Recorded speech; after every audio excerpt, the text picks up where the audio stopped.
Welcome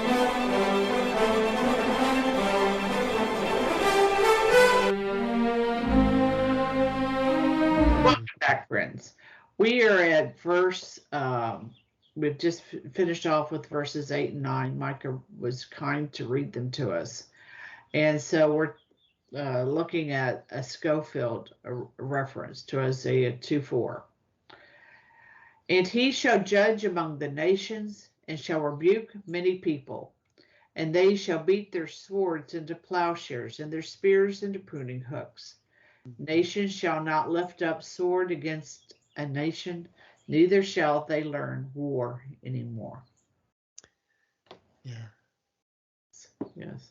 When we see the works of the Lord in this context, we see that war cease, bows break, spears are shattered, chariots are burned with fire. And those who engaged in these actions would not want them to cease, break, shatter, or burned.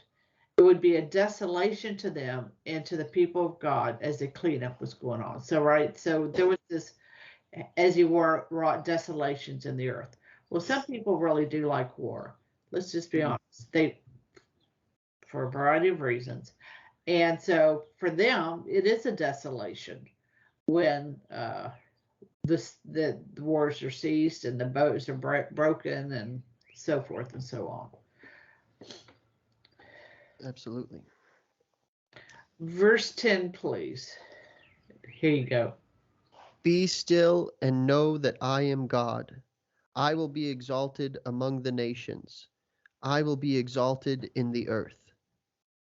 So during these intense moments of, if you will, God's cleanup of troubles, just be still.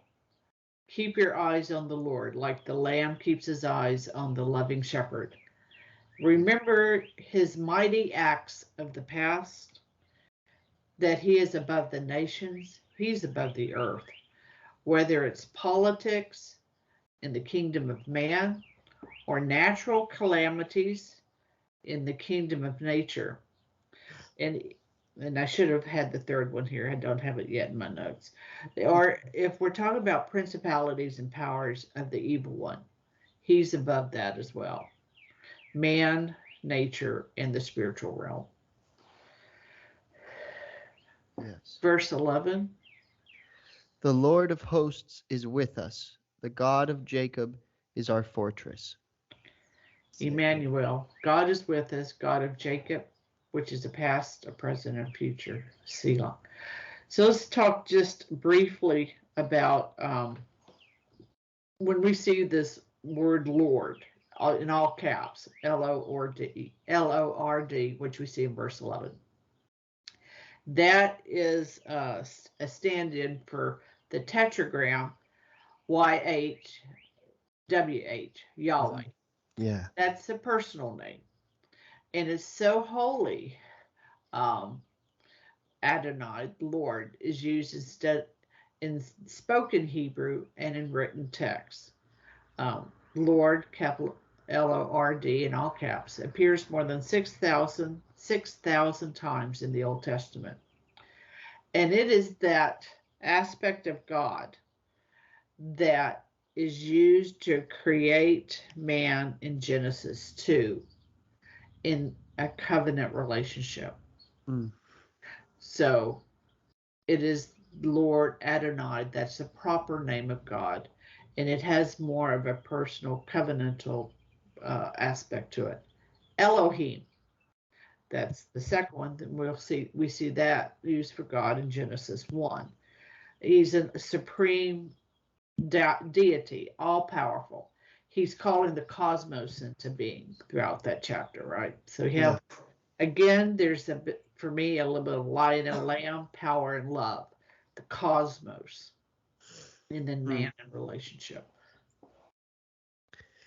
Yeah, I love the contrast of those two and how they're so, I like the way you put it with the power and love and lion and lamb, because it's not like God is one or the other, but both and, and there's such a wholeness to just the divine, that it doesn't make sense in our human minds, for something to be both and like that. But God is so perfect and full that I think it's so well captured in this whole passage.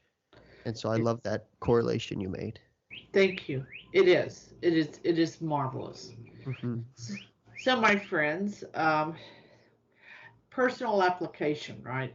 Personal application. Um, I know. Maybe we could have a drinking game with us as we talk about it. And I myself. So I'm saying this, and I know me. I'm a little tardy on my own journal, right? I know that. I said, oh, I really should write in my journal so I could say with a clean conscience I've kept up with it. So I'm tardy too. So this is for all, and then an admonition for us all. Write down some, it doesn't have, it can be on your phone. So when I say write, I know some people, however you want to preserve it more than just, oh, I'm going to remember it. Right. So Okay. that fades fast. It fades fast. Yeah. It really does. And your petitioning prayer, and also where God's demonstrated his action in your life. Hmm. Sometimes I find I like to just record, if I'm not in the mood to write something down, I'll just record a voice memo on my phone of a thought that's going through my mind. And so it's more so just the act of recording it in any way, be it handwritten or typed out or just with your voice, an actual recording. I think that is it makes such a difference in being able to recall things and kind of look back and remember when you record it just in some way. It doesn't even necessarily matter how you do it, but just the act of recording seems to have such a power to it. It really does. It really does.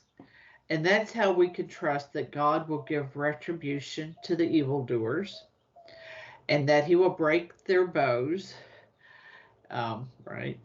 And that he really is the river of life, that the operation of the Holy Spirit really does work in our lives. And we're all the richer for that when we take stock of that. Yeah.